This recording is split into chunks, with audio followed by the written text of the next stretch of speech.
Thank you so much.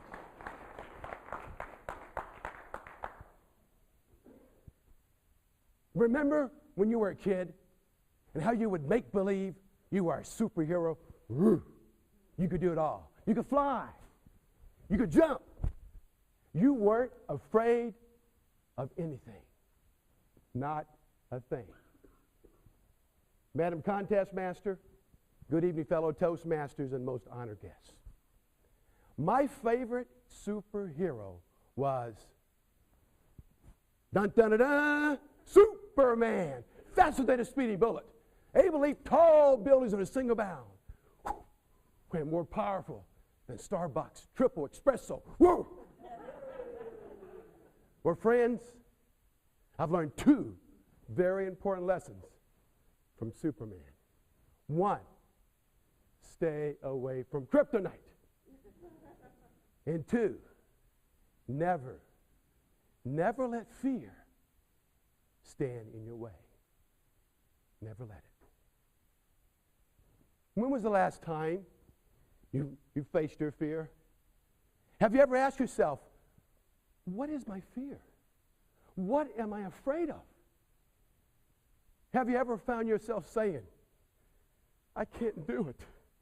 Mr. District Governor, I just can't do it.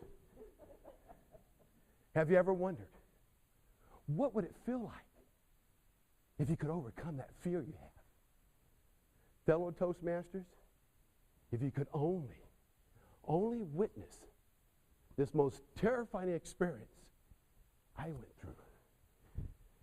Picture me standing on top of a cliff, 10 stories high, looking down into the Sea of Japan.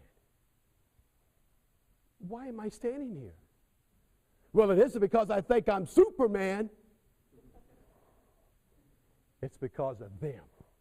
Yes, them. My Air Force buddies. You see, they all jumped off the cliff, and I was the last one to go. And they were egging me on. Come on, Thomas. Don't be a sissy boy. Just jump. I was terrified of heights. And I wasn't a strong swimmer. 2 strikes against me. As I stepped near to the edge of the cliff, the fear overtook me, and I began to shake. I began to shake really hard. And I could feel the shakiness in me, and the sweat was streaming down my face. I wanted to jump so bad. I could feel my heart racing, ready to burst out of my chest. I stood there for what seemed like forever as my eyes started to tear up. It was the smoke from the bonfire my buddies were cooking. I could smell the barbecue chicken and hamburgers on the grill. I was getting kind of hungry. And once again, they were heckling me. Come on, Sergeant Thomas. Jump now.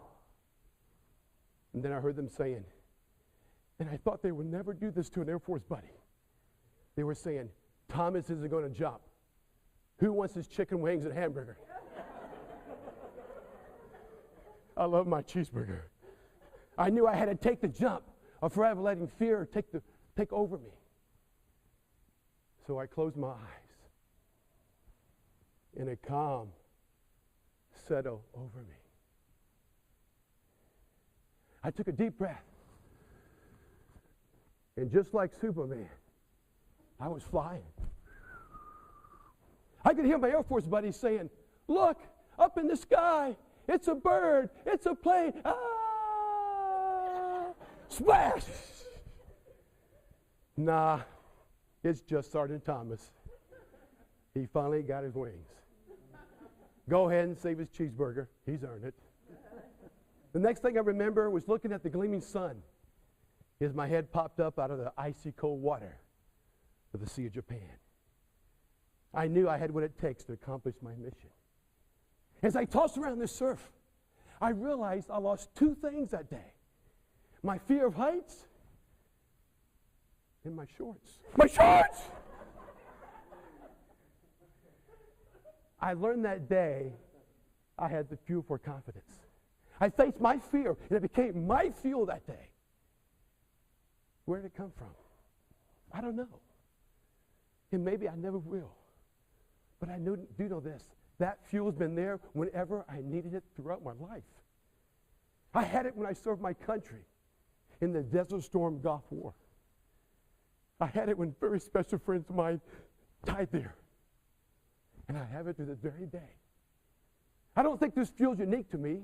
I know a lot of people who have it and use it all the time. It's really in all of us. Sometimes we call it courage or guts, or maybe just being craziness, something like jumping off a chair or a cliff. Whatever you call it, just remember that you have it. It's inside you.